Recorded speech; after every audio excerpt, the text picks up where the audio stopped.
At dito naman, so yun, bali ang stock nila dito na Rosy Flame TX ay apat. So may blue and black at saka white and black doon.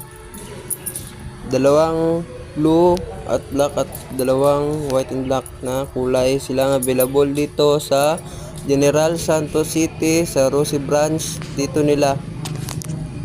So baka sa ibang branch baka may meron na. So dito anila na ay ano lang bago lang nagdating dito alas 2 ng hapon dumating ang kanilang stock na Rosy Flame TX. At makikita nyo naman sa video mga idol, ang ganda 'di ba?